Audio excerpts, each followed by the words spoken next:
नमस्कार साथियों, मेरा नाम है एस एन भारती और आप देख रहे हैं करंट अफेयर सेगमेंट का नया वीडियो। और आज तारीख है आपको 21 अगस्त 2025। हम लोग जो है 21 अगस्त 2025 से जितने भी करंट अफेयर्स के महत्वपूर्ण क्वेश्चन बन सकते हैं उसे भी पर डिस्कस करेंगे। पीडीएफ आप हमारे टेलीग्राम चैनल से डाउनलोड कर सकते हैं, जिसका लिंक मैंने इस वीडियो को डिस्क्रिप्शन बॉक्स में दे दिया है, तो आप इस लिंक पर जाकर टेलीग्राम से अपनी पढ़ाई कर सकते हैं। चलिए हम लोग स्टार्ट कर लेते हैं, पहले क्वेश्चन से बातचीत करते हैं। पहला क्वेश्चन क्या है?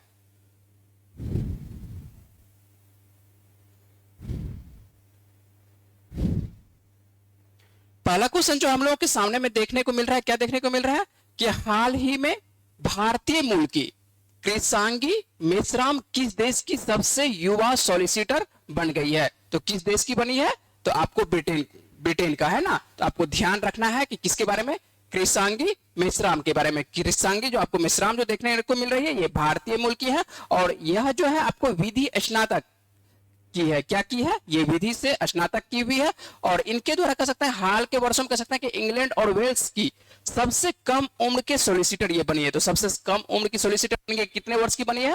तो ये मात्र आपको 21 वर्ष की है ना। कितने वर्ष की है? तो मात्र 21 वर्ष की है। और इसका नाम क्या है? तो आपको नाम इनका याद रखना है, कृषांगी मेश्राम ने याद रखना है, ठीक है। और उसके बाद ये किस देश की सॉलिसिटर बन रही है? तो आपको ये ब्रिटेन की बन रही है। आप ब्रिटेन कह सकते हैं, यूके कह सकते हैं, कुछ भी कह सकते हैं, तो ब्रिटेन की बन रही है। और उसके बाद ये मात्र आपको 21 वर्ष की है। यदि बात करें कि मान के चलिए कि भारत की किस राज्य की रहने वाली है ना, तो इनका जन्म जो होता है कहां पर होता है? तो इनका जन्म जो होता है पश्चिम बंगाल में होता है ना। यहीं पर ये मान के चलिए कि बड़ी होती है। उनके बाद यदि बात करते हैं कि वर्तमान में कहां पर रह रही है, तो ये वर्तमान में आपको कहां पर रह रही है? ये संयुक्त अरब अमीरात में रह रही है, ठीक है। और उसके बाद जो आपको दिखाई पर रही है कृषांगी मेश्राम जो देखने को मिल रही है, 15 वर्ष की आयु में मिल्टन किन्स स्थित ओपन यूनिवर्सिटी से ये क्या करती है? कानून की पढ़ाई शुरू करती है। और उसके बाद जो है मात्र 18 वर्ष की आयु में इनके द्वारा देखते हैं तो कानून की कह सकते हैं कि प्रथम श्रेणी में ये ऑनर्स की डिग्री ये हासिल कर पाती है, ठीक है। तो मात्र 18 वर्ष में ये कह सकते हैं कि ऑनर्स इनको मिल जाता है, ऑनर्स की डिग्री मिल जाता है। तो ये इनके बारे में आपको याद रखना है। किनके बारे में? आपको कृषांगी मेश्राम के बारे में। ये जो आप तस्वीर देखने को मिल रहा है यही कृषांगी मेश्राम है। और यह जो है आपको क्या ब्रिटेन की या यूके की कह सकते हैं क्या बनती है? सबसे कम उम्र की ये सॉलिसिटर बनती है। तो याद रहेगा, उम्मीद है कि आपको याद रखना है किसके बारे में? कृषांगी। और ये भारतीय मूल की है और किस राज्य की रहने वाली कह सकते हैं? इनका जो संबंध है भारत के किस राज्य से? तो ये पश्चिम बंगाल से, वेस्ट बंगाल से इनका संबंध है। और ये वर्तमान में जो रहती है कहां पर रह रही है? सभी बात आपको बता चुके हैं। वर्तमान में ये कहां पर रह रही है? तो वर्तमान में आपको ये संयुक्त अरब अमीरात में रह रही है। समझ रहे बात को? चलते हैं हम लोग नेक्स्ट क्वेश्चन पर। और नेक्स्ट क्वेश्चन क्या है हम लोग देख लेते हैं।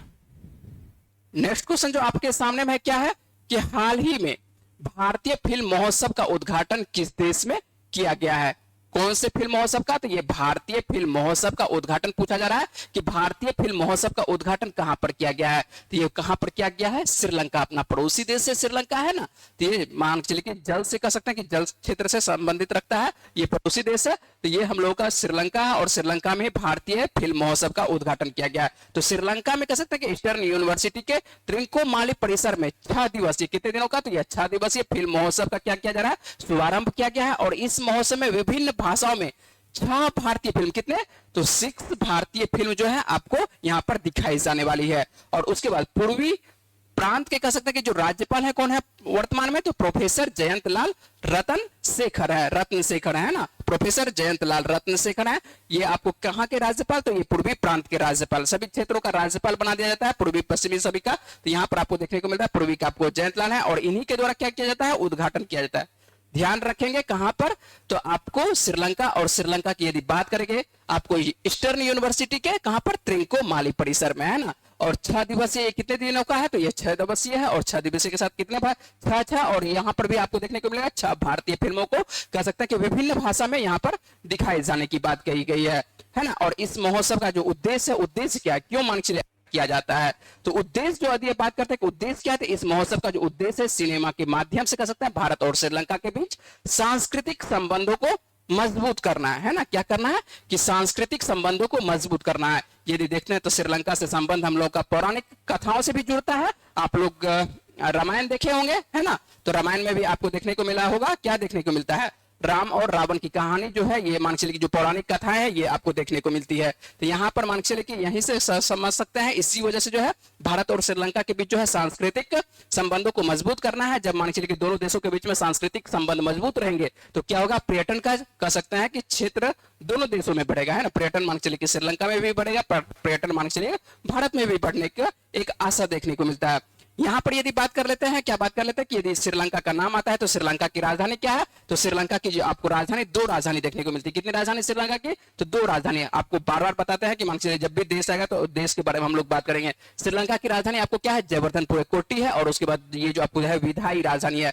जबकि यदि बात करेंगे कोलंबो, जो आप लोग बचपन से याद कर रहे हैं कि श्रीलंका की राजधानी कोलंबो, तो कोलंबो जो है वर्तमान में आपको कार्यकारी और क्या है राजधानी, आपको न्यायिक राजधानी। तो दो राजधानी आपको, कोलंबो जो है आपको कार्यकारी और न्यायिक राजधानी है, जबकि जयवर्धनपुर क्या है आपको विधायी राजधानी है। मुद्रा की यदि बात करेंगे, श्रीलंका में कौन सी मुद्रा चलती है, तो श्रीलंका में भी कौन सी मुद्रा चलती है, रुपया है, श्रीलंकन रुपया चलता है। और यदि बात करें कि राष्ट्रपति कौन है, तो यहाँ पर जो राष्ट्रपति आपको श्रीलंका में देखने को मिलते हैं कौन है, अनुराग कुमार दिसानायके हैं। यदि बात करें कि प्रधानमंत्री कौन है, तो कौन है, आपको हरिणी अमरसूरिया यहाँ की प्रधानमंत्री हैं। ठीक है, तो आपको ध्यान रखना है, क्या ध्यान रखना है कि यहाँ पर जो भारतीय फिल्म महोत्सव है, कहां पर इसका उद्घाटन किया गया है, तो ये श्रीलंका में किया गया है। कितने दिनों का ये महोत्सव है, ये 6 दिनों का महोत्सव है ना, 6 डे, तो 6 दिनों का महोत्सव है। और यहाँ पर कितने फिल्म मान चलिए एक तरह से विभिन्न भाषाओं में दिखाई जाएगी, तो यहाँ पर जो आपको दिखाई जाने वाली है, आपको 6 फिल्में दिखाई जाने वाली है ना। 6 दिन का महोत्सव है, सीधी सी बात है, एक दिन में एक आपको फिल्म दिखाई जाने की बात कही गई है। ठीक है, चलिए आगे बात कर लेते हैं। अगला क्या प्रश्न है, अगला संबंध लेते हैं। और अगला जो प्रश्न आपको देखने को मिल रहा है, तो कह सकते हैं ये भी पड़ोसी देशों के अंतर्गत ही आता है, अफगानिस्तान। ठीक है, लेकिन अभी सीमा हम लोग के वर्तमान में जो है कह सकते हैं कि नहीं, लेकिन हम लोग आपको ज्योग्राफी में पढ़ते हैं कि भारत की सीमा जो है अफगानिस्तान से 106 किलोमीटर टच होता है। ठीक है, आइए बात कर लेते हैं कि आपको 19 अगस्त को किस देश का स्वतंत्रता दिवस मनाया गया। हाल ही में यदि बात करें कि 19 अगस्त को, ऐसा पूछा जा सकता है कि ऐसा कौन सा देश है कि जो कि 19 अगस्त को अपना स्वतंत्रता दिवस मनाता है, तो 19 अगस्त को हम लोग 15 अगस्त को मनाते हैं। और ये कितने तारीख को मना रहा है, तो अफगानिस्तान जो है कितने तारीख को मना रहा है, 19 अगस्त को मना रहा है। क्यों 19 अगस्त को मनाता है, तो अफगानिस्तान का जो स्वतंत्रता दिवस है कितने तारीख को, 19 अगस्त को मनाया जाता है।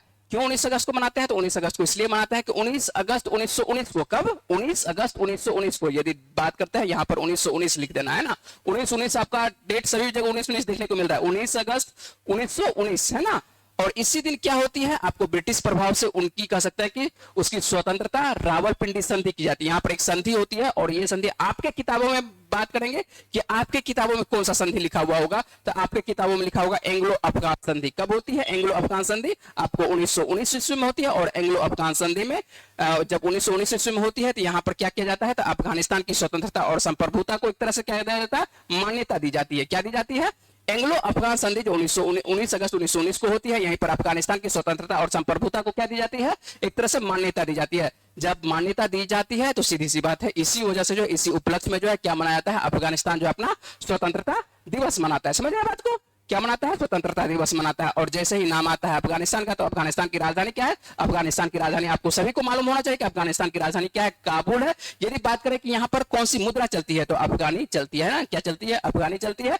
यदि बात करें कि यहाँ पर आपको जो वर्तमान में सरकार देखने को मिलती है, तो यहाँ पर जो है वैसे कहा जाता है कि लोकतांत्रिक सरकार है, लेकिन यहाँ पर तालिबान की सरकार है ना। 2021 से जो आपको देखने को मिलता है अफगानिस्तान में क्या है, तालिबान की सरकार है। ठीक है, तो 2021 से आपको देख रहे हैं कि लगातार आपको अब यहाँ पर देखने को मिल रहा है किसकी सरकार, तो ये आपको तालिबान की सरकार देखने को मिल रहा है। समझ रहे हैं बात को, चलते हैं अगले प्रश्न पर।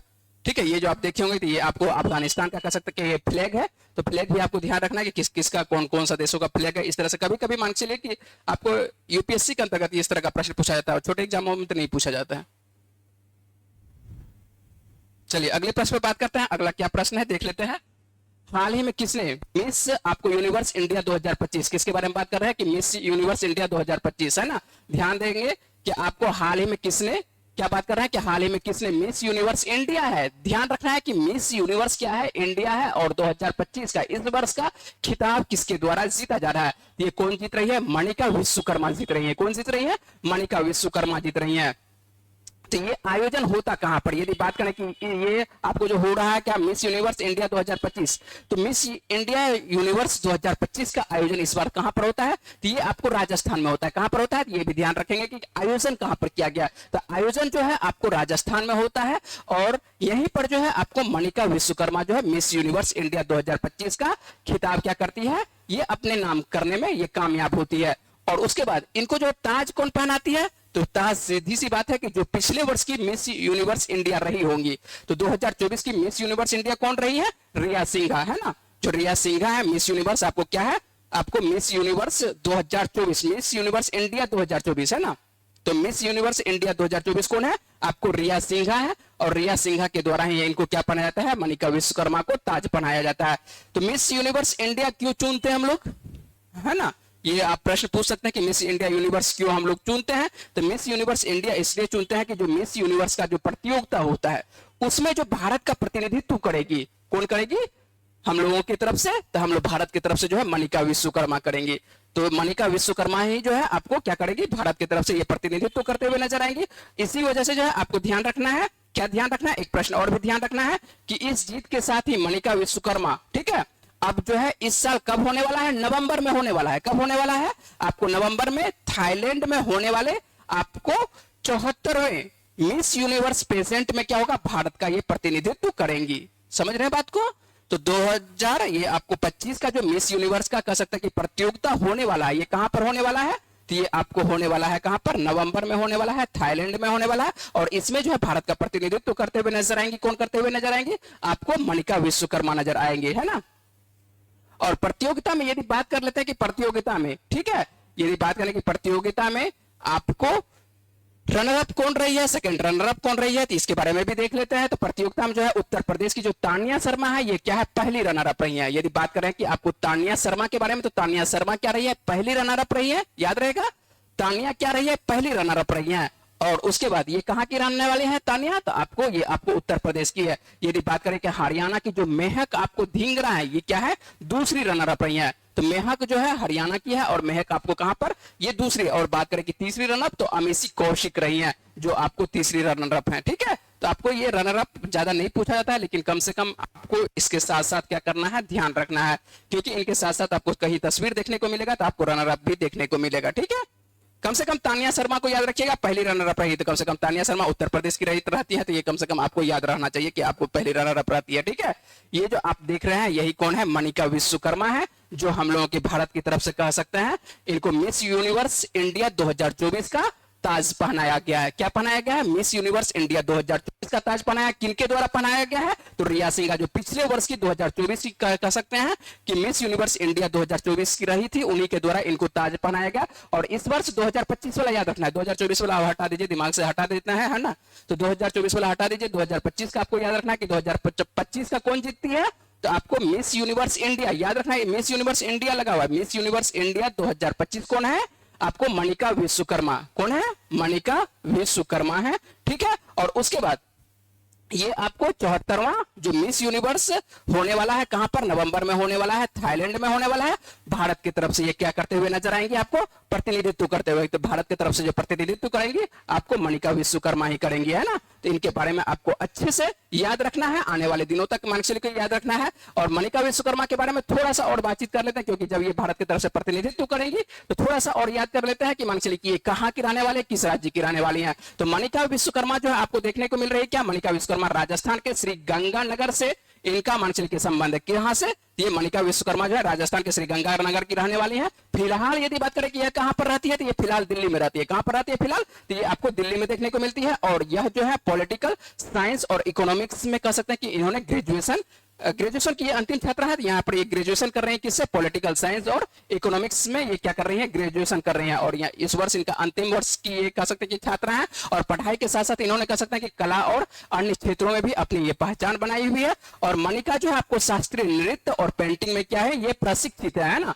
तो कह सकते हैं कि इनके पास जो आपको एक गुण देखने को मिलता है, शास्त्रीय नृत्य का भी इनका गुण है। और उसके बाद क्या कह सकते हैं, शास्त्रीय नृत्य भी ये जानती है, पेंटिंग भी जानती है, और इसके लिए ये प्रशिक्षित है पूरी तरह से, अच्छी तरह से। और उसके बाद यदि बात करें कि इससे पहले मनिका जो है मिस यूनिवर्स राजस्थान, जो राज्यों का मिस यूनिवर्स होता है, जो मिस यूनिवर्स राजस्थान 2024 वाला होता है, इनका भी खिताब किनके द्वारा जीता जाता है? मनिका विश्वकर्मा के द्वारा ही जीता जाता है। ठीक है, तो मनिका विश्वकर्मा को जो है आपको अच्छे से याद रखना है। क्या याद रखना है? कि मनिका विश्वकर्मा, आपके जो जो प्रश्न बन सकता था मान के चलिए कि आपको शॉर्ट में वो बताने की कोशिश की है मनिका विश्वकर्मा के बारे में, तो आपको मनिका विश्वकर्मा को अच्छे से याद रखना है। ठीक है, उम्मीद है कि आप याद रखेंगे मनिका विश्वकर्मा को। ठीक है, चलिए अगले प्रश्न पर।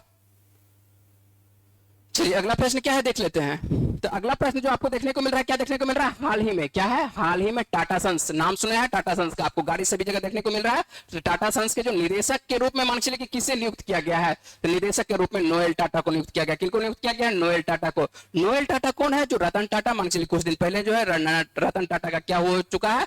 मृत्यु हो गई है ना, निधन हो गया है। जब निधन हो जाता है तो मान चलिए कि यहाँ पर जो है इसके जो सौतेले भाई हैं, ये जो नोएल टाटा है आपको देखने को मिलता है, रतन टाटा के ये क्या है? सौतेले भाई हैं। और नोएल टाटा को ही जो कह सकते हैं अब टाटा समूह की जो है मुख्य holding company Tata Sons Limited की कह सकते हैं अपनी भूमिका ये मजबूत कर रहे थे। सीधी सी बात है, इनको मजबूत करने का अर्थ क्या है? कि इनको जो है निदेशक तौर पर, डायरेक्टर के तौर पर इनको क्या कर दिया जाता है? नियुक्त कर दिया जाता है। तो कंपनी की वार्षिक आम बैठक में जो निदेशक के रूप में किनकी नियुक्ति होती है? तो सीधी सी बात है नोएल टाटा को, है ना। तो नोएल टाटा को आपको याद रखना है। ये जो आप तस्वीर देख रहे हैं ये आप नोएल टाटा का देख रहे हैं ना, ये जो साथ में तस्वीर देख रहे हैं ये नोएल टाटा की तस्वीर है। और ये जो तस्वीर आप देख रहे हैं ये क्या है? रतन टाटा की, जिनका कह सकते हैं कि कुछ दिन पहले ही आपको सीधी सी बात है इनका क्या हो चुका है? निधन हो चुका है। जब इनका निधन हो गया है तो इसके जो टाटा सन्स के जो कह सकते हैं कि निदेशक बनाया गया, किनको बनाया गया है? आपको नोएल टाटा को बना दिया गया है ना। ये जो है इनके सौतेले भाई हैं। ठीक है,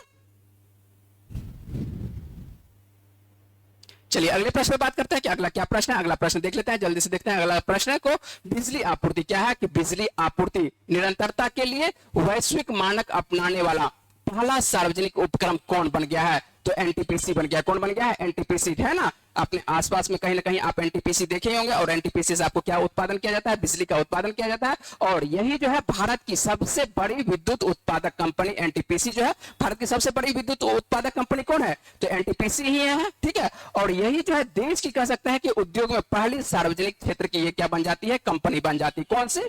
आपको एनटीपीसी। तो एनटीपीसी अपने आसपास में कहीं ना कहीं देखे होंगे। और आपके घरों में जो बिजली आपूर्ति पहुंच रही है किसके माध्यम से पहुंच रही है? एनटीपीसी के माध्यम से ही कहीं ना कहीं पहुंच रही है। ठीक है, यदि बात करें कि आपको पीडीएफ कहां से मिलेगा, है ना, पीडीएफ की आप बात करते हैं कि पीडीएफ को प्रोवाइड कहां से आपको मिलेगा, तो पीडीएफ प्रोवाइड के लिए आपको जाना पड़ेगा कहां पर? टेलीग्राम पर जाना पड़ेगा। और टेलीग्राम पर सर्च करेंगे, क्या सर्च करेंगे? Saanvi GS centre Patna. आपको इस तरह का लोगो देखने को मिलेगा और वहीं पे जो है आपको प्रतिदिन का जो है पीडीएफ को डाला जाता है। ठीक है, तो प्रोवाइड करने के लिए मान चलिए कि आपको प्राप्त करने के लिए सीधी सी बात है कि कहां पर जाना पड़ेगा? टेलीग्राम चैनल पर जाना पड़ेगा। और टेलीग्राम पर सर्च करेंगे सानवी जीएस सेंटर पटना, यहां पर आपको जो है इस तरह का लोगो देखने को मिलेगा। आप उसको ज्वाइन कर सकते हैं और वहां पर जो है प्रतिदिन का पीडीएफ आपको मिल जाएगा। ठीक है, चलते हैं हम लोग अगले प्रश्न पर बात करते हैं कि अगला क्या प्रश्न है।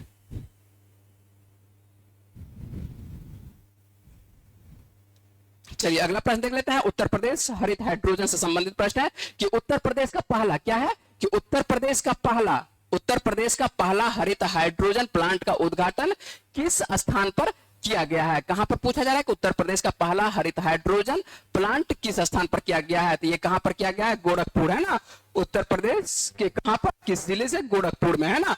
तो आपको ध्यान रखना है कि यहाँ के जो मुख्यमंत्री उत्तर प्रदेश के कौन है? मुख्यमंत्री योगी आदित्यनाथ है। और योगी आदित्यनाथ ने जो है आपको जो कह सकते हैं कि कहां से जीत कर आते हैं, जो मुख्यमंत्री बने हैं, कह सकते हैं कि आपको जो एमएलए देखने को मिलता है कहां से? तो आपको गोरखपुर से ही देखने को मिलते हैं। और इसी वजह से जो है गोरखपुर में कुछ न कुछ विशेष चित्र आपको देखने को मिलता है, कुछ विशेष आयोजन देखते हुए, है ना। सीधी सी बात है कि जहां के मुख्यमंत्री रहेंगे तो वहां पर तो कुछ ना कुछ तो काम करेंगे ही ना, स्वाभाविक बात है ना। तो यहां पर देखिए मुख्यमंत्री के जो योगी आदित्यनाथ हैं ये गोरखपुर जिले के, आपको कहां पर? गोरखपुर जिले के कह सकते हैं कि खानिमपुर गांव में। कौन से गांव में? तो खानिमपुर, एक गांव का नाम है खानिमपुर गांव। और यहीं पर देखने को मिलता है, क्या देखने को मिलता है? पहला, उत्तर प्रदेश का पहला और देश का दूसरा हरित हाइड्रोजन संयंत्र एक तरह से उद्घाटन करते हुए नजर आ रहा है। कहां पर उद्घाटन करते हुए नजर आ रहा है? आपको उत्तर प्रदेश के कहां पर? उत्तर प्रदेश के गोरखपुर के कहां पर? खानिमपुर गांव में, है ना। ये कह सकते हैं कि उत्तर प्रदेश का क्या है? कि उत्तर प्रदेश का पहला, ध्यान रखेंगे, उत्तर प्रदेश का क्या है? और देश का दूसरा हरित हाइड्रोजन संयंत्र है। यदि देश का दूसरा हरित हाइड्रोजन है, हरित हाइड्रोजन आपको कुछ दिन पहले ही करवा चुके हैं, तो पहला हरित हाइड्रोजन कहां पर है? पहला यदि आपसे पूछे कि पहला, यदि हो सकता है पूछा जा सकता है कि पहला हरित हाइड्रोजन कहां पर है, तो पहला हरित हाइड्रोजन आप लोगों को कुछ दिन पहले ही करवाए है ना, क्या करवाया है कि पहला हरित हाइड्रोजन का जो स्थापना किया गया कहां पर, कांडला में। और कांडला कहां पर है, ये आपको गुजरात में देखने मिल रहा है। तो कुछ दिन पहले आप यदि एक सप्ताह का मान चलिए कम से कम आप रिवीजन करिएगा प्रश्न को, तो आपको इसमें प्रश्न मिल जाएगा कि पहला देश का पहला हरित हाइड्रोजन संयंत्र कहां पर स्थापित किया गया है, तो ये कांडला में स्थापित किया गया है। और दूसरा कहां पर किया जा रहा है, तो दूसरा आपको कहां पर, गोरखपुर में, आपको खानीपुर गांव में किया जा रहा है। समझ रहे बात को, तो ये दूसरा है, जो कि उत्तर प्रदेश का कह सकते हैं पहला है, लेकिन देश का कह सकते हैं दूसरा है। ये सीधी सी बात है, देश का पहला कहां पर है, ये कांडला गुजरात में है। हरित हाइड्रोजन मान लीजिए कि कह सकते हैं कि ये क्यों आवश्यक है, देख लेते हैं, बात कर लेते हैं कि हरित हाइड्रोजन को कह सकते हैं कि पानी को बिजली से हाइड्रोजन और ऑक्सीजन में विभाजित करके क्या किया जाता है, ये तैयार किया जाता है। हरित हाइड्रोजन क्यों नाम रखा गया है, तो हरित हाइड्रोजन जो ग्रीन हाइड्रोजन जो है पानी को कह सकते हैं, पानी में H2O देखने को मिलता है, क्या देखने को मिलता है, इसका जो रासायनिक फार्मूला आपको देखने को मिलता है, क्या देखने को मिलता है, H2O देखने को मिलता है ना। तो H2O मतलब हाइड्रोजन, और क्या देखने को मिल रहा है, ऑक्सीजन। तो हाइड्रोजन और ऑक्सीजन को ये क्या क्या दिया जाता है, यहाँ पर विभाजन कर दिया जाता है। विभाजन करके यहाँ पर क्या कहता है, बिजली, नवीकरणीय ऊर्जा उत्पादन की जाती है, जिससे कह सकते हैं कि जीवाश्म ईंधनों का कोई उपयोग यहाँ पर नहीं होता है, जीवाश्म ईंधन का उपयोग यहाँ पर नहीं होता है। इसी वजह से जो है इसे क्या कहा जाता है, ग्रीन हाइड्रोजन कहा जाता है। यह न सिर्फ कार्बन उत्सर्जन को कम करेगा, बल्कि प्रदूषण से होने वाली जो बीमारियां भी है, इसको भी ये क्या करते हुए नजर आएगी, ये कम करते हुए नजर आएगी। सीधी सी बात है, जब प्रदूषण नहीं होगा, तो प्रदूषण जब नहीं होगा, कार्बन उत्सर्जन नहीं होगा, तो यहाँ पर क्या देखने को मिलेगा, बीमारी भी, जो बहुत सारी ऐसी बीमारी होती है कि जो कि प्रदूषण की वजह से देखने को मिलती है, जो खास करके जो सांसों से संबंधित है ना, रेस्पिरेशन से जो संबंधित आपको बीमारी देखने को मिलती है। बहुत सारी बीमारी ऐसे देखने को मिलती है जो कि जैसे कि दम्मा सब हो जाता है, ये सब बीमारी आपको देखने को मिलती है। क्या देखने को मिलती है कि आपको प्रदूषण से बहुत ज्यादा ही प्रभावित होती है ऐसी बीमारी, ठीक है। तो आपको ध्यान रखना है कि हरित हाइड्रोजन, ठीक है, ये हरित हाइड्रोजन का कह सकते हैं कि सीधी सी बात है कि हरित हाइड्रोजन जो कह सकते हैं कि देश का क्या है, उत्तर प्रदेश में, तो आपको ये दूसरा है। जबकि पहला कहां पर, कांडला में। अच्छे से याद रखेंगे, बार बार आपको याद करवा रहे हैं, पहला कहां पर, आपको गुजरात के कांडला में स्थापित किया गया था पहला हरित हाइड्रोजन, और दूसरा हाइड्रोजन जो आपको संयंत्र स्थापित किया जा रहा है, ग्रीन हाइड्रोजन संयंत्र, ये कहां पर, उत्तर प्रदेश में। समझ रहे बात को।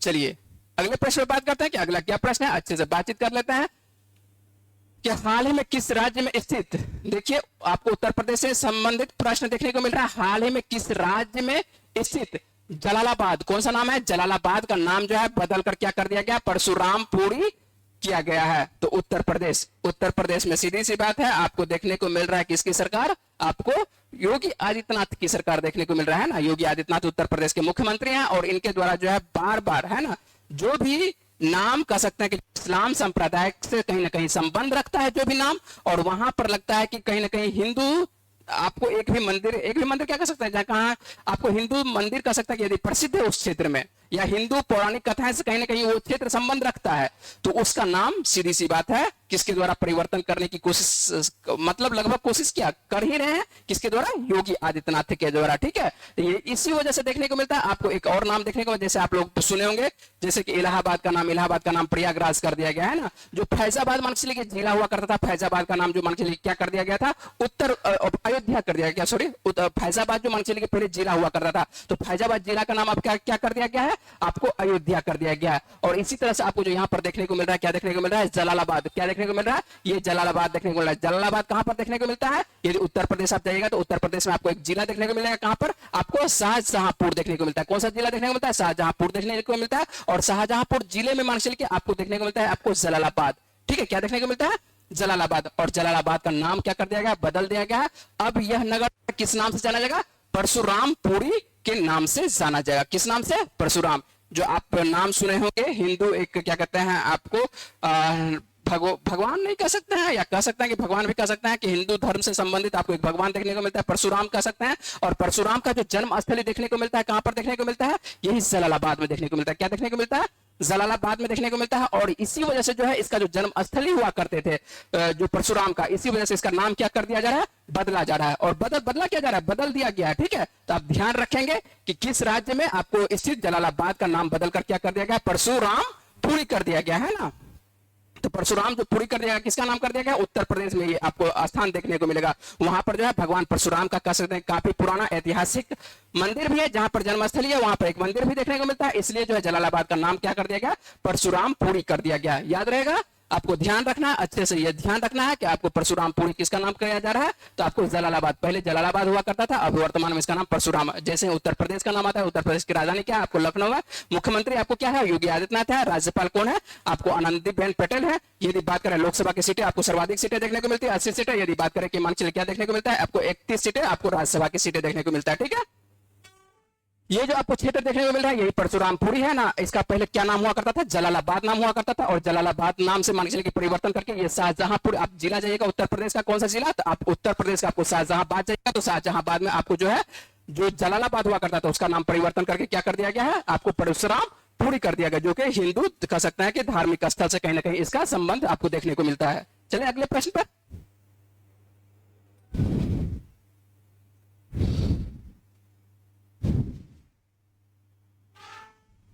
चलिए अगले प्रश्न पर बात करते हैं कि किस बैंक ने, है ना, किस बैंक ने अग्निवीरों के लिए कह सकते हैं कि बिना किसी गारंटी के 4 लाख रुपए का ऋण देने की घोषणा की है। तो किसके द्वारा, तो भारतीय स्टेट बैंक के द्वारा। सीधी सी बात है, बात करते हैं भारतीय स्टेट बैंक के द्वारा, एसबीआई के द्वारा क्या कर दिया गया है, जो अग्निवीरों की जो मानचिल के नौकरी होती है ना, जो अग्निवीरों की नौकरी मान चलिए कितने वर्षों के लिए, मात्र 4 वर्षों के लिए होती है। इसी वजह से जो है भारत से यहाँ पर देखने को मिल रहा है, क्या देखने को मिल रहा है, एक बैंक जो कि भारतीय स्टेट बैंक, और भारतीय स्टेट बैंक के द्वारा क्या किया जा रहा है, भारतीय स्टेट बैंक के द्वारा अग्निवीरों के लिए एक विशेष पर्सनल लोन योजना क्या क्या है, शुरू किया है। तो एसबीआई जो है अपने सैलरी अकाउंट रखने वाले अग्निवीरों के लिए कह सकते हैं कि एक विशेष पर्सनल लोन योजना शुरू किया है, जिसके तहत कह सकते हैं कि उन्हें जो है 4 लाख तक का लोन जो है बिना किसी गारंटी के दिया जाएगा, है ना, बिना प्रोसेसिंग फीस के जो है मिलने वाला है। किसको, तो ये आपको कौन सा, तो आपको भारतीय स्टेट बैंक के द्वारा अग्निवीरों को।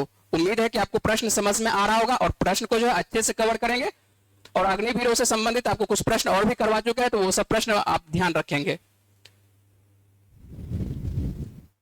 चलते हैं, बात कर लेते हैं जल्दी से। आपको एक और प्रश्न है तो इसमें भी बातचीत कर लेते हैं। क्या है प्रश्न, कि हाल ही में आयोजित आपको एनएसडब्ल्यू स्क्वेस, किसके बारे में बात कर रहे हैं, आपको एनएसडब्ल्यू स्क्वेस कर रहा है, बेगा ओपन आपको 2025 का खिताब किसके द्वारा जीता जाता है, तो ये किसके द्वारा जीता जाता है, हबीबा हानी के द्वारा जीता जाता है। किसके द्वारा, तो ये हबीबा हानी के द्वारा। एक पराजित किनको करती है, ये जो भारतीय आपको दिखाई पड़ती है अनाहत, जो दिखाई पड़ती है अनाहत, तो अनाहत के बारे में बहुत सारा प्रश्न कर दिया। इस बार पहली बार अनाहत यहाँ पर आपको क्या दिख रही है, हारते हुए दिखाई पड़ रही, पराजित हो जाती है। पराजित नहीं हो जाती, पराजित के होने से पहले आपको वो रिटायर्ड हो जाती है। रिटायर्ड हो जाती है तो स्वाभाविक बात है कि उनको पराजित सामना करना पड़ जाता है पराजित का। यहाँ जीत कौन जाती है, तो आपको जीतती है, सीधी सी बात है, कौन, हबीबा हानी जीतती है। तो स्क्वेस में कह सकते हैं कि शीर्ष वरीयता प्राप्त कौन है, अनाहत सिंह है। अनाहत सिंह को ये क्या करती है, ऑस्ट्रेलिया में, ये खेल का आयोजन भी याद रखिएगा कि ऑस्ट्रेलिया में होता है ना। बेगा ओपन 2025 कहां पर हो रहा है, तो ये ऑस्ट्रेलिया में हो रहा है। और कौन सा खेल का नाम है, एनएसडब्ल्यू आपको स्क्वेस, है ना। तो ये जो आपको बेगा ओपन 2025 हो रहा है, ये जीतती कौन है, तो ये दूसरी वरीयता प्राप्त जो है आपको हबीबा हानी है, हबीबा हानी जीतती है। और ये फाइनल में किसको हरा रही है, सीधी सी बात है आपको किसको, तो ये आपको हरा रही है किनको, तो अनाहत को हरा रही है।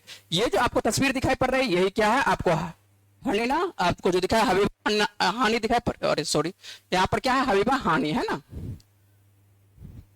ये जो आपको दिखाई पड़ रही है हबीबा हानी दिखाई पड़ रही है, ये दूसरी वरीयता प्राप्त है। किसके संबंध है इनका, तो आपको ये खेल याद रखना है, कौन सा खेल ये खेलती है, स्क्वेश। तो आपको इस तरह से सीधा संबंध पूछा जाएगा कि ये जो आपको हबीबा हानी है ये कौन से खेल से संबंध रखती है, तो ये कौन से खेल से संबंध रखती है, तो ये आपको स्क्वेश से। ये किनको पराजित कर रही है, तो ये पराजित कर रही है आपको किनको, तो अनाहत को। अनाहत कहाँ की रहने वाली है, तो ये अनाहत जो है आपको भारतीय है ना। तो अनाहत को इस बार ये क्या कर देती है, पराजित कर देती है। चलिए इतना हम लोग करंट अफेयर्स रखते हैं, और आप लोगों से जो पिछले दिनों में जो पूछे थे प्रश्न, मान के चलिए क्या प्रश्न पूछे थे, देख लेते हैं, जल्दी से देख लेते हैं। निम्न में से, है ना, निम्न में से कौन सा शहर,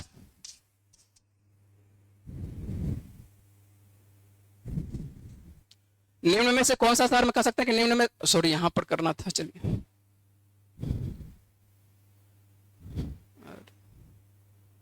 निम्न में से कौन सा शहर में कह सकते हैं कि सबसे बड़ा स्टेडियम, यहां पर आपको कह सकते हैं कि दूसरा सबसे बड़ा क्रिकेट स्टेडियम बनाया जाएगा। तो ये कहां पर बनाया जाएगा, आप लोगों को अच्छे से प्रश्न कहां पर है, चलिए सही है, आंसर कहां पर है, इसका बेंगलुरु में, है ना। तो ये अच्छे से मान चलिए आप लोगों को बता चुके हैं कि ये दूसरा जो आपको सबसे बड़ा स्टेडियम तैयार किया जाएगा कहां पर, तो ये बेंगलुरु में। और वर्तमान में सबसे बड़ा क्रिकेट स्टेडियम कहां पर है, जो आपको नरेंद्र मोदी स्टेडियम देखने को मिलता है अहमदाबाद में, है ना। तो ये आपको सबसे बड़ा स्टेडियम देखने को मिलता है। आइए हम लोग जल्दी से प्रश्न कवर कर लेते हैं, आज का क्या प्रश्न है और इसका जवाब आपको कहां पर देना है, कमेंट बॉक्स में देना है। जल्दी से देख लेते हैं क्या प्रश्न आज का।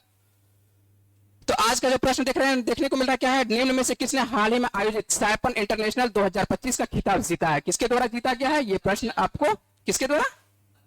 चलिए सही है, इनका जवाब आप देने की कोशिश करिएगा कहां पर, तो ये जवाब हम बताएंगे आपको नेक्स्ट वीडियो में बताएंगे। और मान के चलिए आप दीजिएगा जहां पर वीडियो देख रहे हैं, जिस भी मान के चलिए चैनल पर देख रहे हैं, आप उस चैनल पर जाके इसको कमेंट बॉक्स में अपना जवाब लिखने की कोशिश करना है, ठीक है। और यदि आपको वीडियो अच्छी लग रही है तो वीडियो को क्या करना है, लाइक करना है, चैनल को क्या करना है, सब्सक्राइब करना है, और अपने दोस्तों के साथ क्या करना है, इस वीडियो को ज्यादा से ज्यादा शेयर करने की कोशिश करना है। चलिए मिलते हैं आप लोगों से अगले वीडियो में, तब तक के लिए अपना ख्याल रखिए, पढ़ते रहिए, वीडियो में बने रहने के लिए बहुत बहुत धन्यवाद।